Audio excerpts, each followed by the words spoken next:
मोहतरम हाजरीन, ख़वातीन व हज़रात, मैं मोइनुद्दीन शाहीन आप तमाम तलबा व तालिबात से रूबरू हूँ। जैसा कि आपको मालूम है, मेरा ताल्लुक़ शोबाए उर्दू सम्राट पृथ्वीराज चौहान गवर्नमेंट कॉलेज अजमेर से है। पिछली नशस्तों में हमने एमए फ़ाइनल के पर्चाए पंजुम यानी पेपर 5 के तहत मरसियाए अनीस के चंद बंद की तशरीह पेश की थी। ये सिलसिला अभी जारी है। आज हम उसी मरसिये के एक और बंद की तशरीह आपके सामने पेश कर रहे हैं। पहले बंद में पढ़कर सुना रहा हूँ, आप बागौर मुलाहिज़ा फरमाएं, उसके बाद इसकी तशरीह पेश की जाएगी। सूखे लबों पे हमदे इलाही, रुखों पे नूर, खौफो हिरास व रंज जो कुदूरत दिलों से दूर, फैयाज हक शनास उलुल अज़्म ज़ी शऊर, खुश फ़िक्रो बज़ला संजो हुनर परवरो गयूर, कानों को हुस्ने सौत से हज़ बरमला मिले, बातों में वो नमक के दिलों को मज़ा मिले। इस बंद में मीर अनीस ने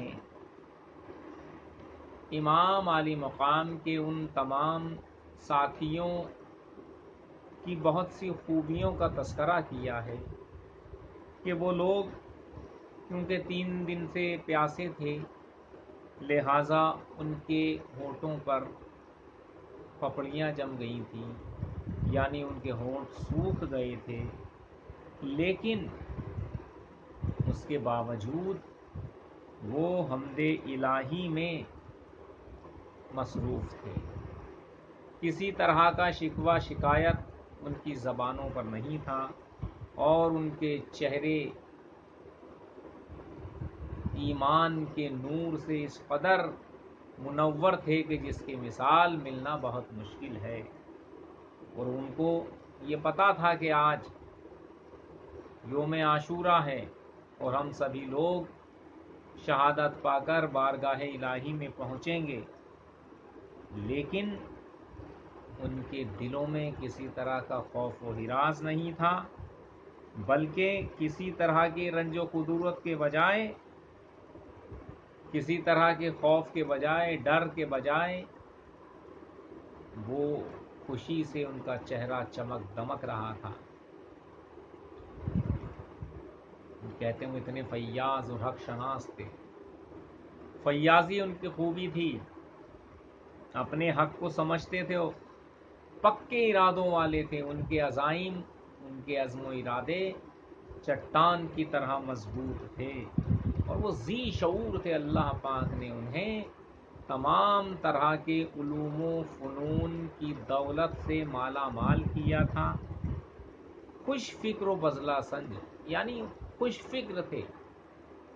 फ़िक्र व तदब्बुर के ज़ेल में वो यकताए रोज़गार थे और बज़ला संज भी थे। ऐसा नहीं कि बिल्कुल मुर्दों की तरह ज़िंदगी जीना, मुर्दनी छाई हुई है वजूद पर, नहीं। वो हशाश व बशाश रहते थे। उन्हें मालूम है कि आज ज़िंदगी का आखिरी दिन है, लेकिन उसके बाद भी उनके चेहरों पे किसी तरह की शिकन होने के बजाय वो लोग ये मान के चल रहे थे कि आज अल्लाह ताला हमें जामे शहादत से नवाजेगा और हम बारगाह इलाही में सुरखरू होकर पहुँचेंगे। और इसी सिलसिले में अनीस कहते हैं हुनर परवर गयूर, अल्लाह ताला ने उनको तमाम तरह के हुनर से नवाजा था। गयूर थे, गैरतमंद थे। किसी के आगे हाथ फैलाना, किसी की मदद लेना माँ सिवाय खुदा या माँ सिवाय खुदा के नेक बंदों के, वो किसी का एहसान लेना पसंद नहीं करते थे।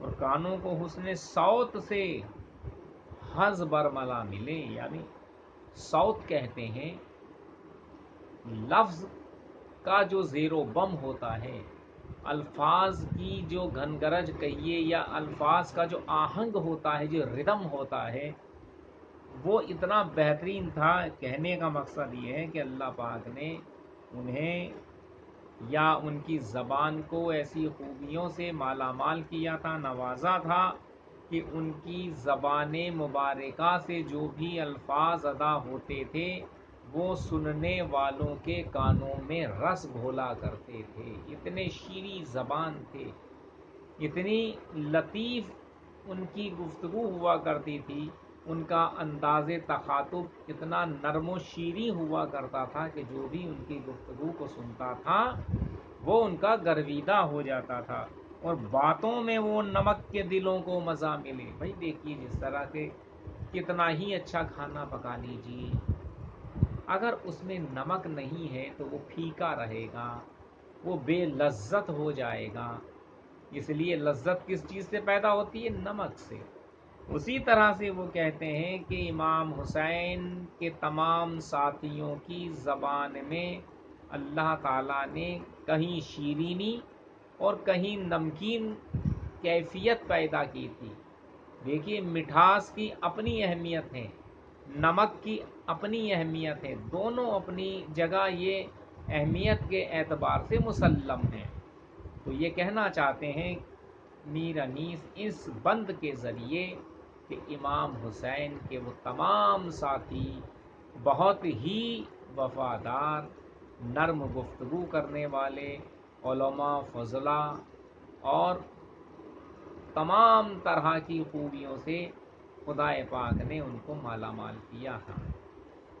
اسی لیے ان کے لیے لفظ یکتائے روزگار، یگانائے روزگار جیسے الفاظ ان کی شخصیت کو ملحوظ رکھتے ہوئے، ان کے حفظ مراتب کا خیال رکھتے ہوئے، لحاظ رکھتے ہوئے استعمال کیے جانے چاہیے، کیونکہ اللہ پاک نے ان کو جو مرتبہ عطا فرمایا تھا، ان کی قربانیوں، ان کے جذبہ ایثار کی وجہ سے آج مذہب اسلام زندہ ہے۔ اگر انہوں نے یزید سے ہاتھ ملا لیا ہوتا یا یزید کی بیعت کو انہوں نے قبول کر لیا ہوتا، تسلیم کر لیا ہوتا، تو یہ سمجھیے کہ دین غیور اسی دن ختم ہو جاتا۔ لیکن انہوں نے حق پرستی، حق شناسی، حق گوئی پر کسی اور جذبے کو ترجیح نہیں دی، کسی طرح کا حرص و طمع ان کی زندگی میں نہیں تھا۔ لہٰذا میر انیس نے جو اوصاف، یا یہ کہیے جو اوصاف حمیدہ ان تمام حضرات کی شخصیات میں واضح کرنے کی کوشش کی ہے، ان سے ان کی اہمیت یا ان کی قدر و منزلت کا اندازہ ہوتا ہے۔ یہ سلسلہ یہیں ختم ہوتا ہے، ہم کل پھر اسی سلسلے کو آگے بڑھائیں گے۔